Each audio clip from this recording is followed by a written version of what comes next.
ओम शांति। हाणे असां बाबा खे यादि कंदासीं। ख़ुदि खे आत्मा सम्झी बाबा खे यादि करो।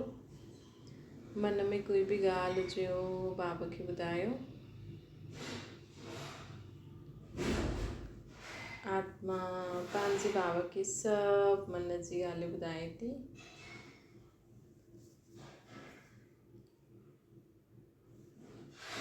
हाणे संकल्प करो, मां आत्मा शांति स्वरूप आहियां। मां आत्मा प्रेम स्वरूप आहियां। मां आत्मा आनंद स्वरूप आहियां। सर्व शक्ति स्वरूप आहियां। मुंहिंजो शरीर हिकदमि निरोगी आहे। ओम शांति। अॼु मिठा मिठा शिव बाबा चवनि था, मीठे मीठे वार बाबा चवनि था कि मनुष्य खां देवता ठहिणो पवंदो। हिन समय असां केरु आहियूं? मनुष्य। मनुष्य मतिलबु जंहिंजो शरीर पतित हुजे, मतिलबु विकार सां पैदा थियल हुजे, जंहिंजी आत्मा में अवगुण हुजनि, विकार बुरायूं कमी कमज़ोरियूं हुजनि, उन्हनि खे चइबो आहे मनुष्य। त जॾहिं असां मनुष्य आत्मा, जॾहिं असां परमात्मा खे यादि करे, परमात्मा जे ज्ञान खे धारण करे, असां स्वयं में गुण धारण कंदासीं, दैवी गुण धारण कंदासीं। पंहिंजे शरीर जॾहिं असांखे योग बल वारो, आत्मिक शक्ति सां पैदा थियल वारो शरीर मिलंदो, है न। आत्मिक शक्ति सां पैदा थियल वारो शरीर मिलंदो, तॾहिं असां देवता कहलाईंदासीं, है न। त मनुष्य खां मतिलबु ईअं न कि कलयुगी मनुष्य शरीर छॾंदा त डायरेक्ट सतयुग में अची वेंदा। कलयुग में हाणे कोई माण्हू शरीर छॾंदो आहे त माण्हू लिखंदा आहिनि फलानो स्वर्गवासी थियो। मतिलबु माण्हू सोचंदा आहिनि मरण खां पोइ स्वर्ग में वञी वेंदो आहे।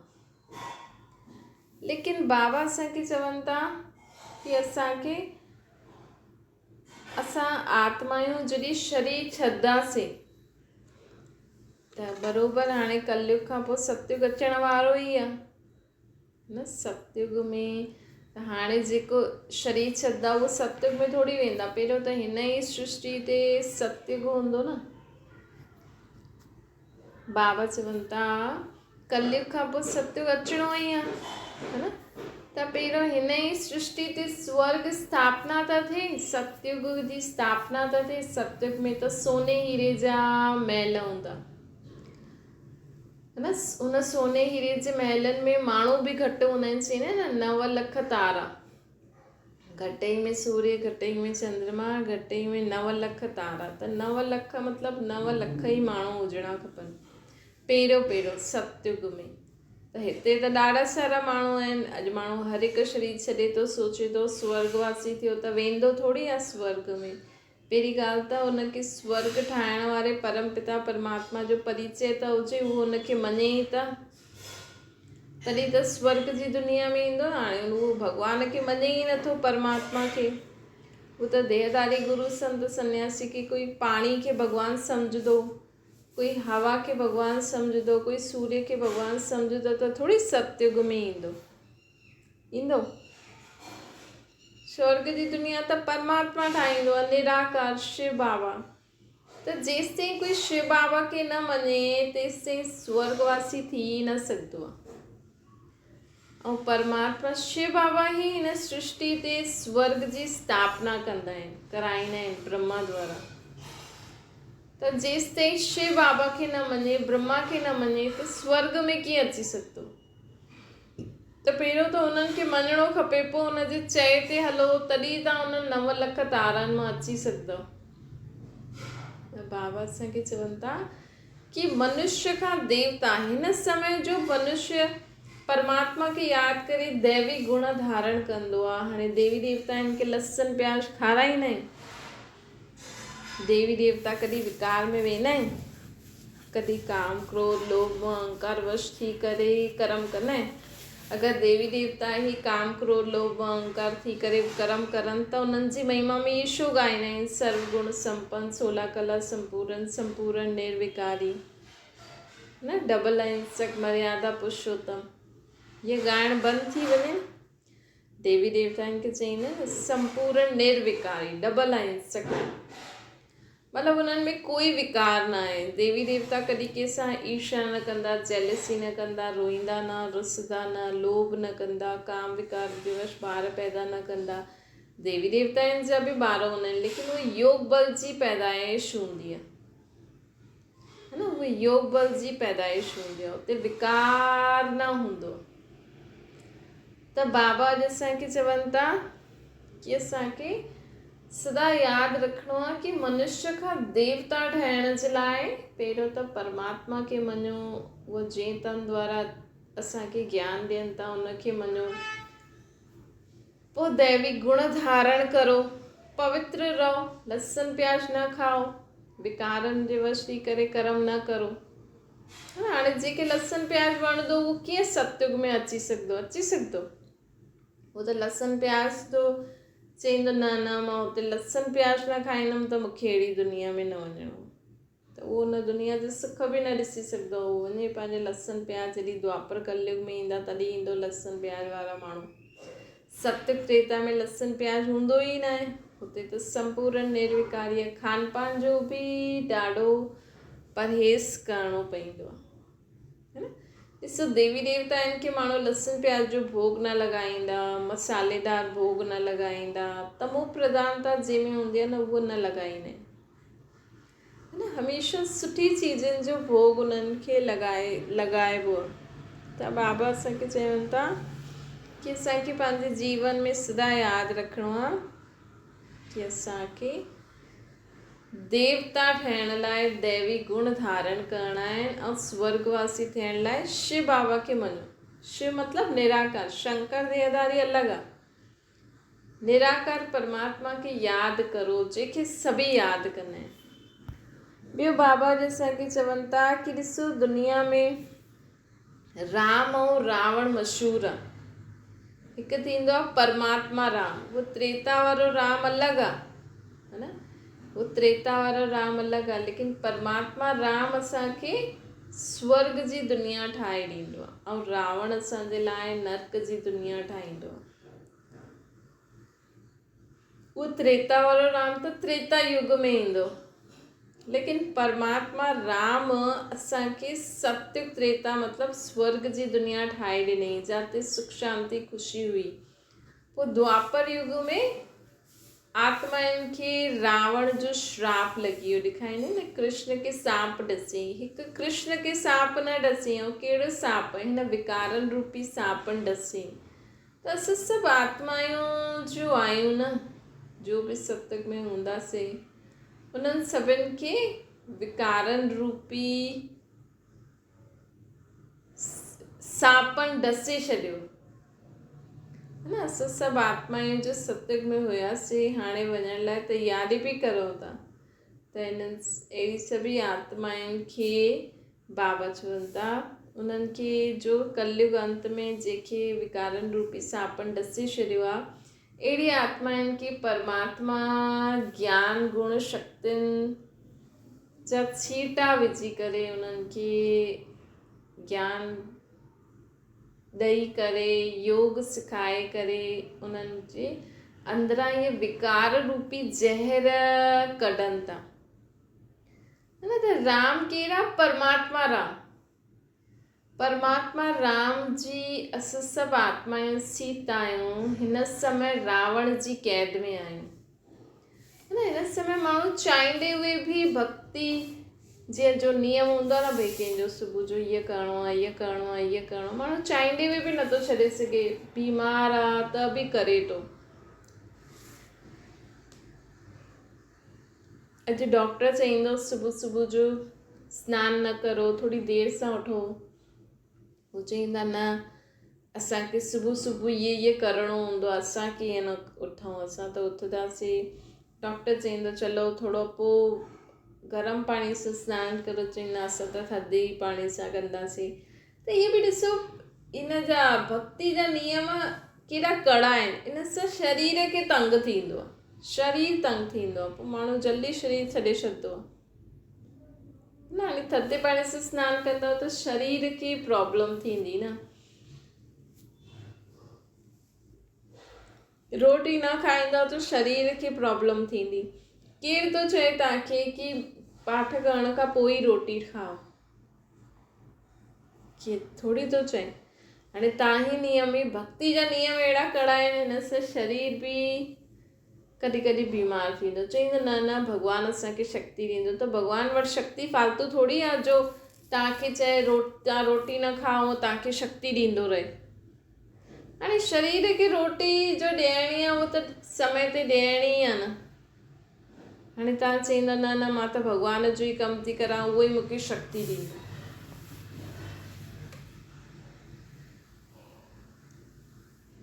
हाणे तव्हां पंहिंजे अकेले जे लाइ सभु कुझु करो था त भॻवानु तव्हां अकेले जे लाइ तव्हांखे छा शक्ति ॾींदो न। कम से कम ॾिसो जेका मंदिर जा पुजारी हूंदा आहिनि या उहे जो माण्हू हूंदा आहिनि जो अहिड़ा नियम कंदा आहिनि, उहो त चलो उन्हनि खे त ॿियो कोई कमु न आहे। तव्हांखे त घर गृहस्थी संभालणी आहे। अॼु अगरि हिकु लेडी घर में माई अगरि जो घर जी लेडीस आहे, अगरि उहो सोचे कि न मां त पूजा करे पोइ ई खाईंदमि, ऐं हुन खां पहिरियों हुनखे ॿारनि खे तयारु करिणो आहे, नाश्तो करिणो आहे, सभु घर जो कमु करिणो, उहो चए न मां त पूजा खां पोइ ई खाईंदमि, शरीर खां थींदो न, माण्हुनि खे बि परेशान कंदा। पोइ हिन सां चईंदा न न भॻवानु थोरी चए थी। भॻवानु चए थी तव्हां पहिरियों पंहिंजी गृहस्थी में माण्हुनि खे सुखु ॾियो या मूर्तियुनि खे खाराईंदा रहंदा आहिनि माण्हू।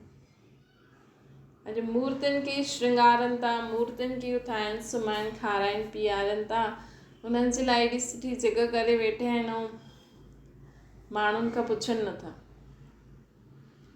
त बाबा असांखे चवनि था कि जीवन में असांखे अहिड़ा कड़ा नियम बि इहे बि रावण जा बंधन में बंधल आहिनि, इहे भक्ति जा बंधन आहिनि। ॿिया बंधन त आहिनि लेकिन इहे भक्ति जा कहिड़ा कड़ा बंधन आहिनि कि न पाठ करे ई खाओ। इहे त ग़लति नियम आहे न। हाणे जेको माण्हू पाठ पूजा लेट थो थिए, हुन जा माण्हू घर में माण्हू जल्दी उथी वेंदा आहिनि, त हुनखे कुझु अहिड़ो नियम ठाहिणो खपे न, है न, कि मां इहे सभु कमु करे भले शरीर खे खाराए पीआरे छा आहे जो। भॻवानु त आत्मा खे शक्ति भरदो आहे न। भॻवान जो मतिलबु त तव्हांजी आत्मा सां आहे, तव्हांजे शरीर सां हुनजो कोई लेन देन थोरी आहे। उहो चईंदो शरीर खे खाराए पीआरो, ठीकु रीति रखो, पाणी तंदुरुस्त रहंदो। भॻवानु थोरी थो चए कि मुंहिंजी त अहिड़ी अहिड़ी मूर्ति ठाहे करे मुंहिंजी पूजा करो, मुंहिंजी जेसि ताईं पूजा न कंदा तेसि ताईं रोटी न खाओ। कथाउनि में लिखियलु हूंदो आहे न, पर इहे त ग़लति आहे न। इहे त भॻवान जे मथां बि माण्हू कलंक था हणनि। त हिकु थींदो आहे राम, परमात्मा राम, हिकु थींदो आहे रावण दुश्मन। ॾिसो हमेशह ॾिसजो कॾहिं बि परमात्मा राम जी एफिजी न जलाईंदा आहिनि, है न। कॾहिं बि भॻवान जो फोटो ठाहे करे जलाईंदा,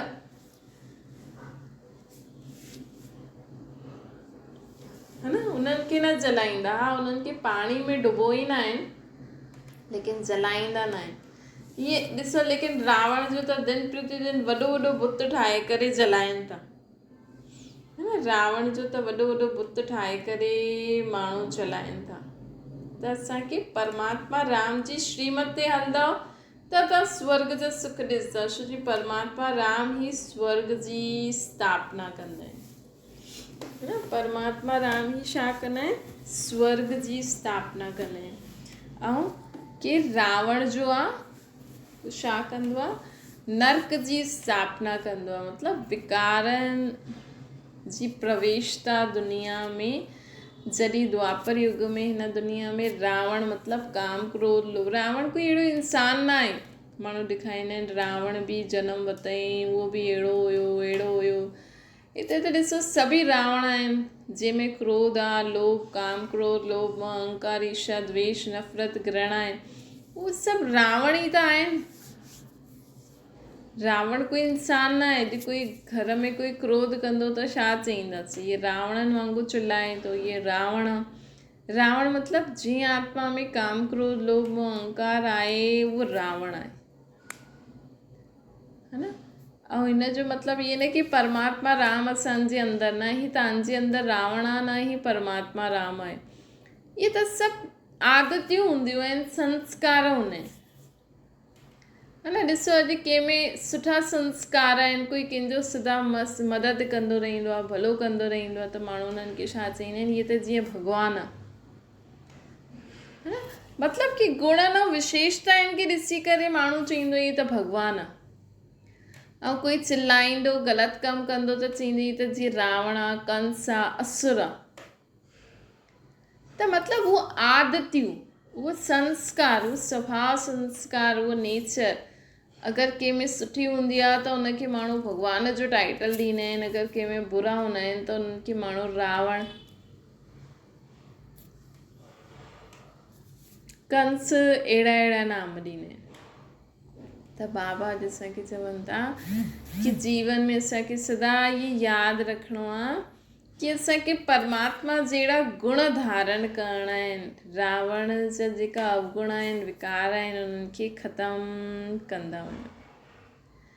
ॿियो बाबा अॼु असांखे चवनि था कि जीवन में असांखे सदा इहे यादि रखिणो आहे कि असांखे भॻवानु अची करे जीवन मुक्ति ॾींदो आहे, मतिलबु जीवन में रहंदे मुक्त अवस्था, दुख अशांति सां मुक्त अवस्था। असांखे कॾहिं बि दुख अशांति न हुजिणो खपे, जीवन में रहंदे सदा दुख अशांति विकार बुराई सां मुक्त रहो, हिनखे चइबो आहे जीवन मुक्ति। मतिलबु जीवन त जीअणो ई आहे, माण्हू मुक्ति वर्ड मोक्ष वर्ड यूज़ कंदो आहे, बसि हिन दुनिया मां ई ख़तमु ई थी वियो हुनजो अस्तित्व, वो तो शरीर जो अस्तित्व ख़त्म थी वियो। लेकिन त बि 5000 साल खां पोइ वो वापसि ईंदी,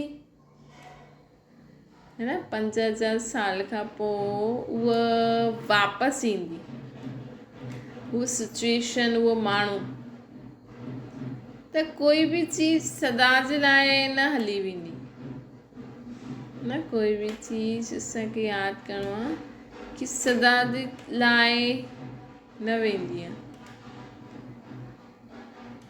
ॿियो बाबा मतिलबु सदा जे लाइ, अॼु माण्हू चए कि कॾहिं कोई स्वर्ग अचे नर्क अचे, त स्वर्ग जी दुनिया खां पोइ नर्क जी दुनिया ईंदी आहे, पोइ नर्क खां पोइ स्वर्ग ईंदो ई आहे।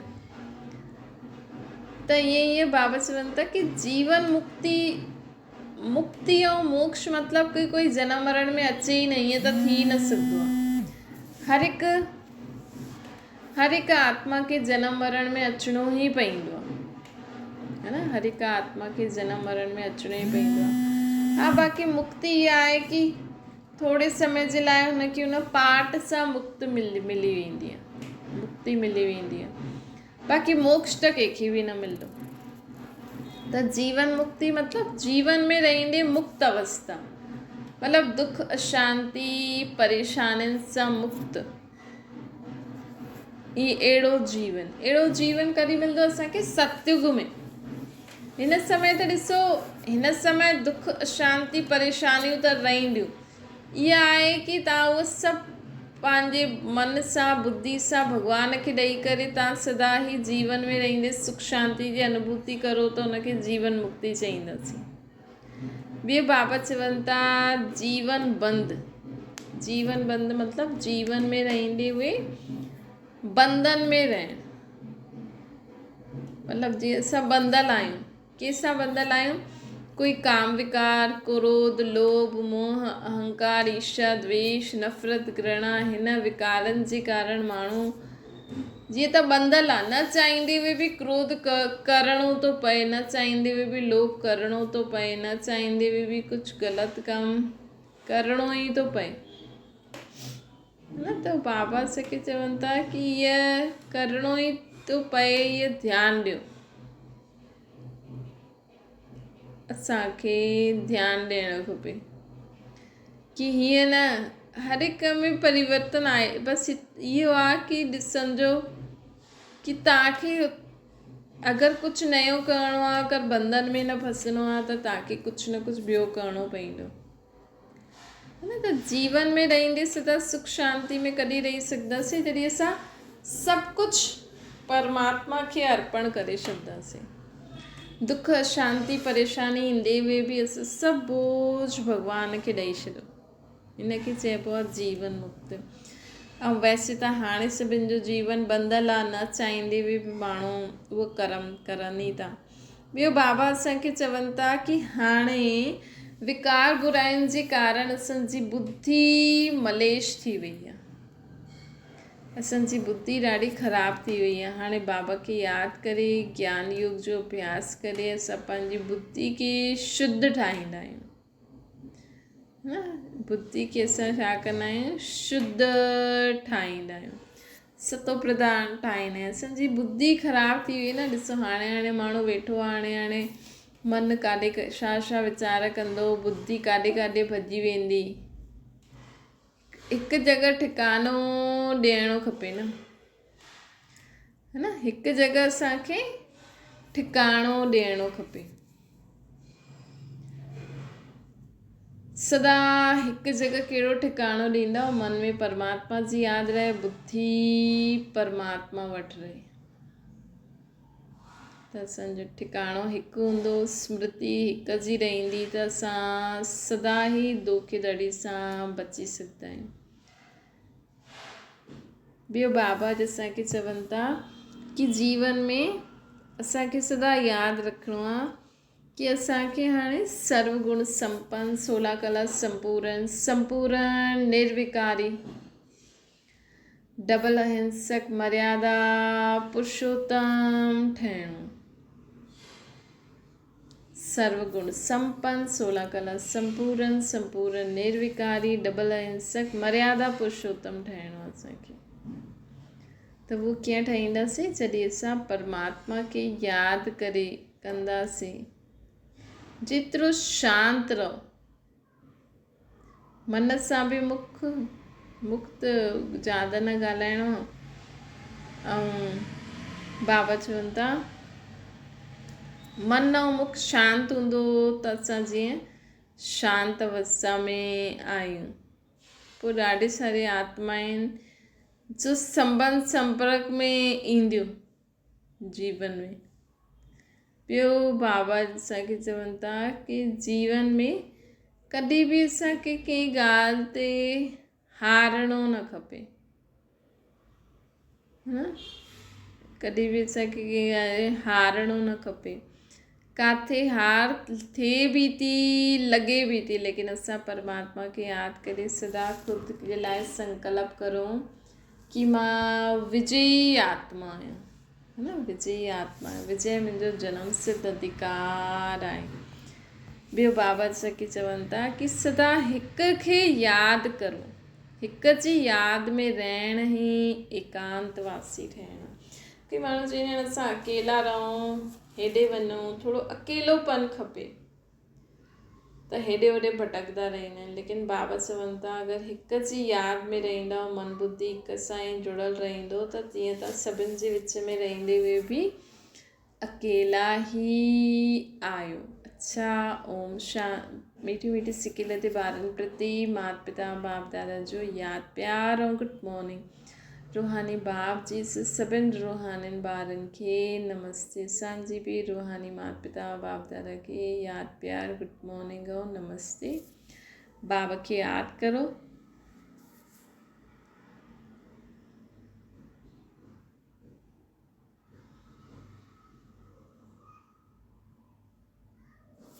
ओम शांति।